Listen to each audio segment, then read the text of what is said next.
3 سالہ بچی اچانک ڈری اور سہمی اور روتی ہوئی انہیں ملتی ہے۔ ماں کچھ پوچھنا شروع کرتی ہے، اس کی حالت دیکھتی ہے تو وہ یہ دیکھ کر حیران رہ جاتی ہے کہ اس کے ساتھ زیادتی کی کوشش کی گئی ہوتی ہے۔ السلام علیکم جی، میں ہوں اسلاف نیوز سے رائے عمر دراز۔ ضلع گجرات کے علاقہ شیخ سکھا میں ایک ظلم کی داستان رقم ہوئی۔ محمد وارث نامی شخص ہے، اس کی نواسی 3 سالہ بچی بتائی جاتی ہے۔ اس کی جو بیٹی اور اس کا داماد ہے، یہ دونوں ایک ڈیرے پر ایک ذمہ دار کے ہاں ملازمت کرتے ہیں، اور یہ جو بچی ہے یہ گھر میں اکیلی ہوتی ہے، اسے وہاں پہ اپنے عزیزوں کے پاس چھوڑ کے جاتے ہیں۔ 3 سالہ بچی کو جب یہ واپس آتے ہیں اپنی ملازمت سے، محمد وارث کے داماد اور اس کی بیٹی، تو 3 سالہ بچی اچانک ڈری اور سہمی اور روتی ہوئی انہیں ملتی ہے،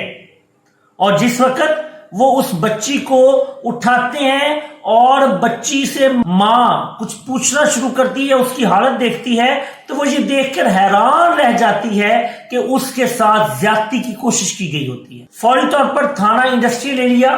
میں اطلاع دی جاتی ہے، میڈیکل ہوتا ہے، مقدمہ درج ہوتا ہے، لیکن تاحال کوئی ملزم ابھی تک گرفتار نہیں ہوتا۔ اس طرح سے بچیوں کے ساتھ جیسے پہلے قصور کے واقعات ہوئے، اب اسی طرح کا یہ واقعہ جو گجرات میں ہوا، یہ ہمارے لیے ایک بڑا تکلیف دہ لمحہ ہے۔ ہم جو بیٹیوں والے ہیں خصوصاً، بہت بڑا تکلیف دہ لمحہ ہے۔ ایک تو ہمیں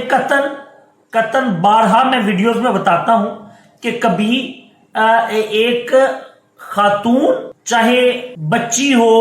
چاہے چھوٹی بچی ہو، بڑی لڑکی ہو، کبھی بھی پیرنٹس اسے اکیلا نہ چھوڑیں، بلکہ میں یہ کہتا ہوتا ہوں کہ جو ہمیشہ خاتون کے اندر سینسرز ہوتے ہیں کہ اس کا قریبی سے قریبی رشتہ جس وقت وہ بری نگاہ سے دیکھتا ہے تو خاتون کو پتہ چل جاتا ہے، اور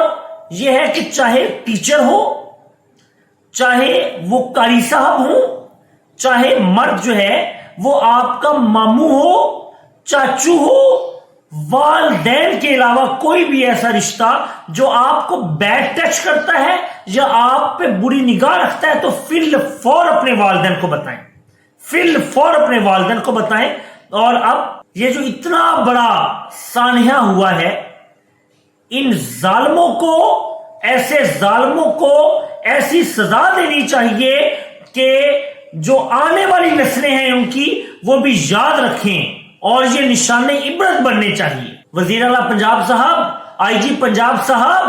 ان کے ملزمان کو اس حد تک نشان عبرت